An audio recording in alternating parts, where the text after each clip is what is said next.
नमस्कार, आप देख रहे हैं न्यूज लाइन और अभी तक की तमाम छोटी बड़ी खबरों के साथ मैं हूं रूपा गुप्ता। तो खबरों की शुरुआत करते हैं हर बार की तरह हेडलाइन से।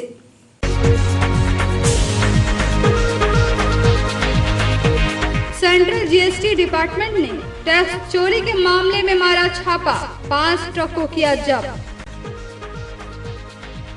कैलाश हत्याकांड से जुड़े 2 अपराधियों को बेगाबाद पुलिस ने किया गिरफ्तार, भेजा जेल। अखिल हिंद फॉरवर्ड ब्लॉक द्वारा बिरनी हत्याकांड में हत्यारों की गिरफ्तारी की मांग को लेकर निकाली गई रैली, उपायुक्त के नाम डीएसओ को सौंपा ज्ञापन। और अपनी मांगों को लेकर दूसरे दिन भी हड़ताल पर रहे निगम कर्मी, दिया धरना। और अब खबरें विस्तार से। गुप्त सूचना के आधार पर सेंट्रल जीएसटी डिपार्टमेंट ने टैक्स चोरी के मामले में छापा मारकर 5 ट्रक को जब्त किया है और लगभग 4 लाख का फाइन भी लगाया है। सेंट्रल जीएसटी डिपार्टमेंट ने टैक्स चोरी के मामले में छापा मारकर 5 ट्रक जब्त किया है। बुधवार को सभी गाड़ियों को बरमसिया रोड स्थित कार्यालय के बाहर लाया गया। बताया गया कि 2 गाड़ियों में डोलामाइट कपड़े से लदी एक गाड़ी, एक में स्टोन चिप्स और एक में ड्रग केमिकल लगा हुआ है।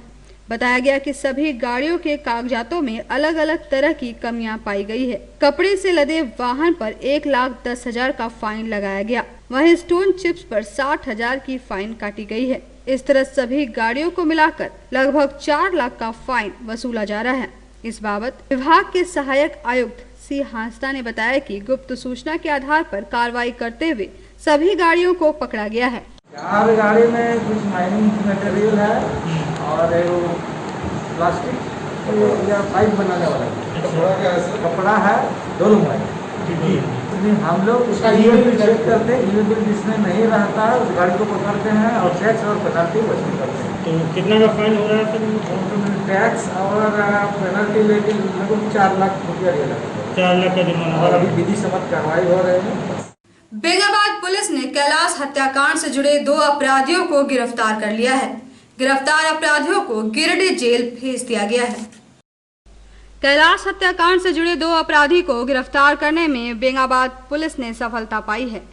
गिरफ्तार अपराधियों में मुख्य रूप से आरोपी का बेटा विकी राय शामिल है। पुलिस ने कैलाश हत्याकांड में अब तक 3 अपराधियों को गिरफ्तार कर जेल भेज चुकी है। थाना प्रभारी दीपक कुमार ने बताया कि मधुबन थाना क्षेत्र के कोठाटाड़ गांव से मंगलवार की सुबह सुखदेव राय के पुत्र विकी कुमार राय और बोलेरो के ड्राइवर दर्शन राय का पुत्र विनोद राय को गिरफ्तार किया गया है। साथ ही एक बोलेरो भी बरामद किया गया है।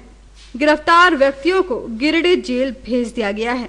घटना के बाद मुख्य आरोपी की गिरफ्तारी के लिए बिहार और बंगाल के कई जिले में छापेमारी की जा रही है।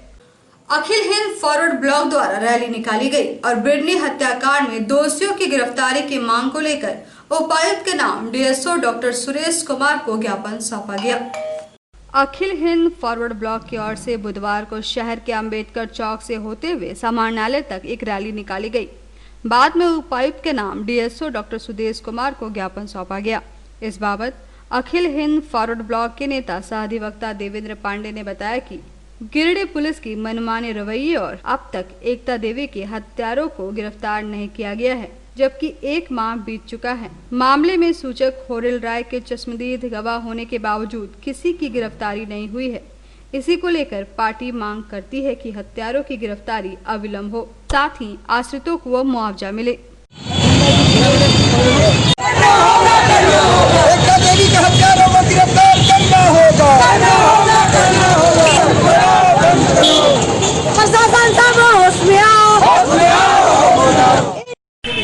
ब्लॉक की ओर से धरना प्रदर्शन और रैली निकाली गई, जिसमें पुलिस की मनमानी और पुलिस जुल्म, रिश्वतखोरी और भ्रष्टाचार के खिलाफ में डीसी से ज्ञापन सौंपकर हम लोग यह मांग किए कि जो बिरनी पुलिस मनमानी कर रही है और जो हत्या एकता देवी के किया है, एकता देवी के हत्यारों को अब तक गिरफ्तारी नहीं किया, जबकि चश्मदीद गवाह होरिल पंडित ने अपनी आंखों से हत्या होता देखा लेकिन अब तक नहीं किया है, तो उसकी जितना जल्द हो गिरफ्तार हो।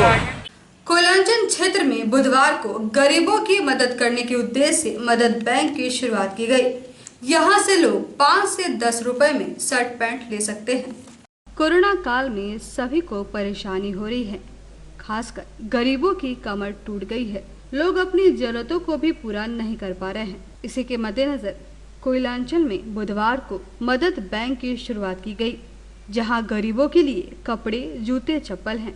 5 से 10 रुपए में शर्ट पैंट भी यहां मुहैया कराया जा रहा है। यह निजी संस्था द्वारा किया जा रहा है, जहां लोग पहुंच रहे हैं और अपनी जरूरत के कपड़े ले रहे हैं। मौके पर दुकान चला रही सबिता कुमारी ने बताया कि उन्हें यह उपाय सूझा कि निजी संस्था यह कार्य में मदद कर रही है। लोगों की जरूरतें इससे पूरी हो रही है। मदद बैंक में गरीब लोगों को मदद किया जाता है। कपड़ा, जूता, चप्पल, पुराना कितने दाम पे थे? लगभग 5, 10, 15। जैसे कि हम लाते हैं कपड़ा व्यवस्था करके, ना बाइक से जाना है, तेल भराना उसमें, तो उसी का जाना है। और क्या क्या मिलेगा यहाँ? व्यवस्था भी कर ही रहेगी, तो शुरुआत है ना। जूता, चप्पल वगैरह भी आ सकते हैं। तो आज ही हम इसको उद्घाटन किए हैं और ये संस्था वैसे 5-6 साल से चल रही है। भाद्रपद पूर्णिमा के मौके पर बाबा जीरानाथ मंदिर में भक्तों की भीड़ उमड़ पड़ी। ऐसी मान्यता है कि बाबा भक्तों की मनोकामना को पूरा करते हैं। भाद्रपद की पूर्णिमा को लेकर बाबा जीरानाथ मंदिर में भक्तों की भीड़ उमड़ पड़ी। भेलवा घाटी थाना क्षेत्र के गुड़ियाथार पंचायत के झारखंड बिहार सीमावर्ती क्षेत्र तिलांगा नदी के किनारे प्रकृति के गोद में यह मंदिर स्थित है।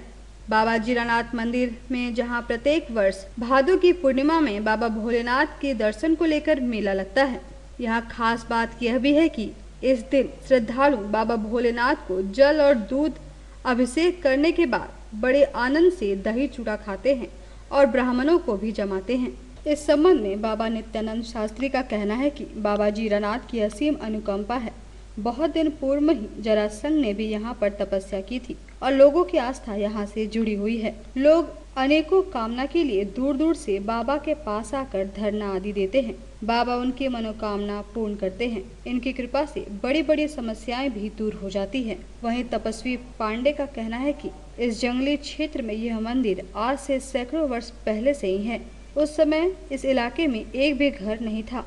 उस समय से यहाँ हजारों श्रद्धालु श्रद्धा भक्ति के साथ पूजा करने आते हैं। आज एक जंगली क्षेत्र में आज का ये मंदिर नहीं है, बहुत ही प्राचीन मंदिर है, सैकड़ों वर्ष पुराना मंदिर है। और उस समय से मंदिर है जिस समय यहाँ एक भी घर मकान नहीं था। उसमें भी सैकड़ों की संख्या में, हजारों की संख्या में लोग यहाँ के अपना भाव के साथ में भगवान का दर्शन पूजन करते थे। और भगवान का दर्शन पूजन रात का असीम अनुकंपा है। जरासंध ने बहुत दिन पूर्व में ही यहाँ पर तपस्या किया था और लोगों का आस्था यहाँ से बहुत जुड़ा हुआ है। अनेक कार्य को संपन्न करने के लिए, धारणा इत्यादि देने के लिए लोग यहाँ पर आते हैं। इनकी महती अनुकंपा है क्योंकि देवाधिदेव महादेव हैं, सब तो देव हैं लेकिन ये महादेव हैं। और बहुत दूर दूर से लोग अपनी अपनी मनोकामना को लेकर के आते हैं और अपने व्यथा को भगवान को यहाँ पर बताते हैं और उनकी कृपा से बड़े बड़े समस्याओं से उनको समाधान होता है। झारखंड लोकल एम्प्लॉय फेडरेशन के आह्वान पर गिरिडीह निगम के कर्मी दूसरे दिन भी हड़ताल पर रहे और धरना प्रदर्शन किया। झारखंड लोकल एम्प्लॉयज फेडरेशन के आह्वान पर 3 मांगों को लेकर गिरिडीह नगर निगम के कर्मी बुधवार को भी हड़ताल पर रहे। हड़ताली कर्मियों ने अपनी मांगों को लेकर निगम कार्यालय के समक्ष धरना प्रदर्शन किया। धरना का नेतृत्व संघ के राज्याध्यक्ष अशोक कुमार सिंह ने किया, जबकि मौके पर केदार हरिजन, मृत्युंजय कुमार, लखन शर्मा, साबिर अंसारी आदि भी मौजूद थे। राज्य संघ के आह्वान पर 3 सूत्री मांगों को लेकर झारखंड सरकार के वादा खिलाफी के विरुद्ध 2 दिवसीय सांकेतिक हड़ताल का कार्यक्रम रखा गया है।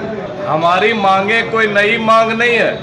वर्षों से अपनी मांगों को लेकर सरकार के समक्ष हम लोग आंदोलन करते आए हैं। हमारी मांगे जायज है और समाज के सबसे पिछले पायदान में खड़े सफाई कर्मचारी जो नगर निगम में कार्यरत हैं, हमारी मांगे हैं कि जो वर्षों से दैनिक कर्मी कार्यरत हैं उनकी सेवा स्थायी की जाए।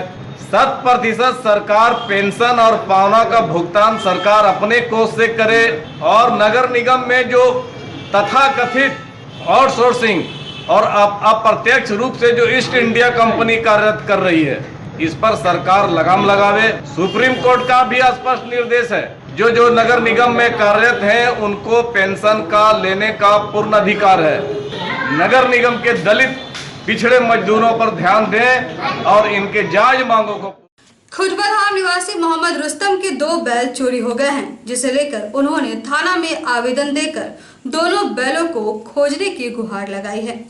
खुटबधाम निवासी मोहम्मद रुस्तम के 2 बैल 2 दिन पूर्व चोरी हो गए हैं। इस संबंध में रुस्तम ने बताया कि उन्होंने थाने में आवेदन दिया है और दोनों बैलों को खोजने की मांग की है। वो बैल 2 ठो हमारा हरा गया, खोज रहे हैं, मिला है। कब गुमा था बैल आपका? सोमवार को। कहाँ से? खुटवाड़ा से ही। कितने बजे? करीब रात को 7-8 बजे। तो आज के इस अंक में बस इतना ही। हम फिर मिलेंगे अगले अंक में कुछ और खबरों को लेकर। तब तक ले दीजिए हमारी पूरी टीम को इजाजत। नमस्कार।